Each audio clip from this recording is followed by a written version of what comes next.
Hey guys, Lord Naren White here, the Holy Ghost, the one true God, back with you with the next video in my series reading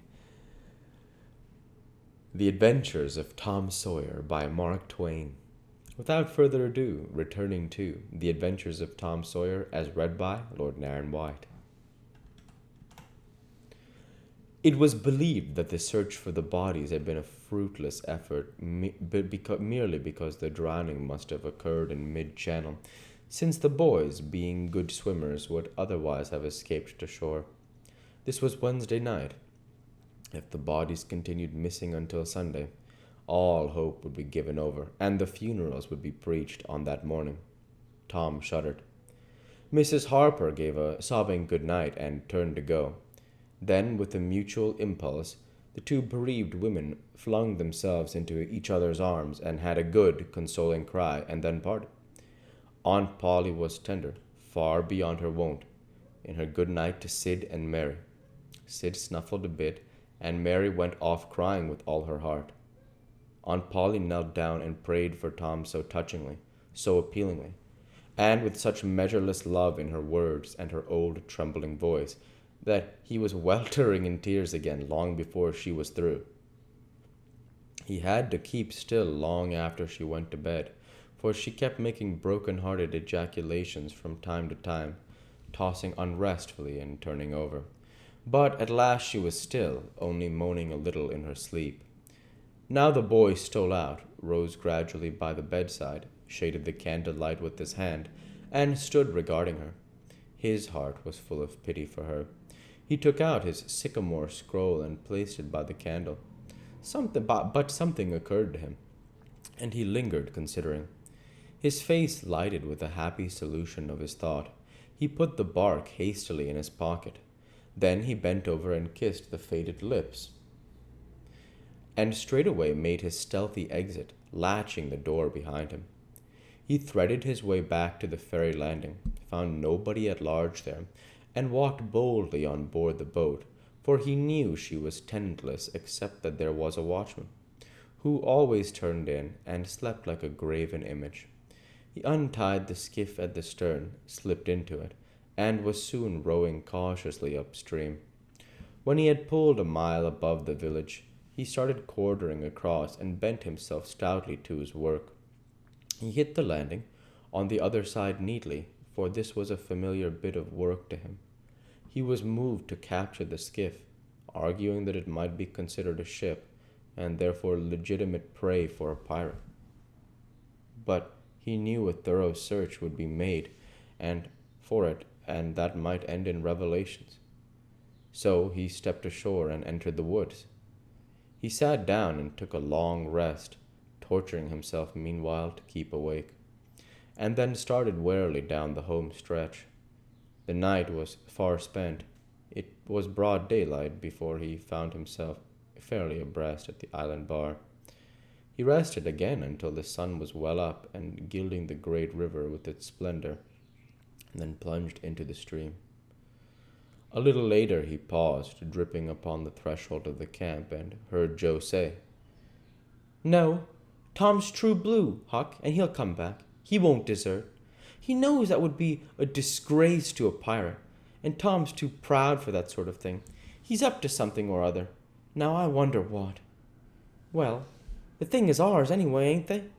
"Pretty near, but not yet, Huck. The writing says they are if he ain't back here to breakfast." "Which he is!" exclaimed Tom, with fine dramatic effect, stepping grandly into camp. A sumptuous breakfast of bacon and fish was shortly provided, and as the boys set to work upon it, Tom recounted and adored his adventures. They were a vain and boastful company of heroes when the tale was done. Then Tom hid himself away in a shady nook to sleep till noon, and other pirates got ready to fish and explore. Chapter 16. After dinner, all the gang turned out to hunt for turtle eggs on the bar. They went about poking sticks into the sand, and when they found a soft place, they went down on their knees and dug with their hands. Sometimes they would take 50 or 60 eggs out of one hole, They were perfectly round white things, a trifle smaller than an English walnut.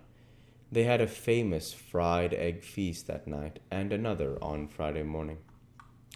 After breakfast, they went whooping and prancing out on the bar, and chased each other round and round, shedding clothes as they went, until they were naked, and then continued the frolic away up the shoal water of the bar against the stiff current, which latter tripped their legs from under them from time to time, and greatly increased the fun.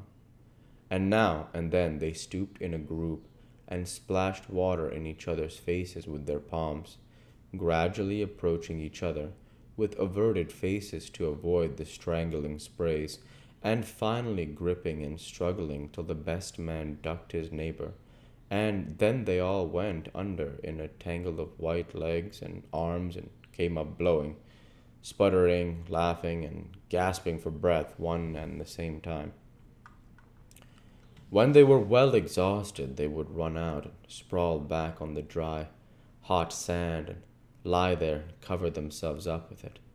By and by, break for the water again and go through the original performance once more. Finally, it occurred to them that their naked sin represented flesh-colored tights very fairly. So they drew a ring in the sand and had a circus, with 3 clowns in it, for none would yield this proudest post to his neighbor. Next, they got their marbles and played knocks and ring-taw and keeps till that amusement grew stale. Then Joe and Huck had another swim, but Tom would not venture, because he found that in kicking off his trousers he had kicked his string of rattles off his ankle, and he wondered how he had escaped cramp so long without the protection of this mysterious charm. He did not venture again until he had found it, and by that time the other boys were tired and ready to rest. They gradually wandered apart, dropped into the dumps, and fell to gazing longingly across the wide river to where the village lay drowsing in the sun. Tom found himself writing "Becky" in the sand with his big toe. He scratched it out, and was angry with himself for his weakness, but he wrote it again nevertheless. He could not help it. He erased it once more, and then took himself out of temptation by driving the other boys together and joining them. But Joe's spirits had gone down almost beyond resurrection. He was so homesick that he could hardly endure the misery of it. The tears lay very near the surface. Huck was melancholy too. Tom was downhearted, but tried not to show it. He had a secret which he was not ready to tell yet, but if this mutinous depression was not broken up soon, he would have to bring it out, he said with a great show of cheerfulness. "I bet there's been pirates on this land before, boys. We'll explore it again. They've hid treasures here somewhere. How do you feel to light on a rotten chest full of gold and silver? Hey!" But it roused only faint enthusiasm, which faded out with no reply. Tom tried 1 or 2 other seductions, but they failed too. It was discouraging work. Joe sat poking up the sand with a stick and looking very gloomy. Finally, he said, "Oh, boys, let's not give up. I want to go home. It's so lonesome." "Oh, no, Joe. You'll feel better by and by," said Tom. "Just think of the fishing that's here." "I don't care for fishing. I want to go home." "But, Joe, there ain't such another swimming place anywhere. Swimming's no good. I don't seem to care for it. Somehow, when there ain't anybody to say I shan't go in, I mean to go home." "Aw, shucks, baby. You want to see your mother, I reckon." "Yes, I do want to see my mother, and you would too if you had one. I ain't any more baby than you are." And Joe snuffled a little. We'll go ahead and stop there for this week. As usual, I want to say thank you for watching, and I hope you enjoyed. Please like, comment, and subscribe, as it greatly helps the channel. Light be with you all. Take care, and thanks again.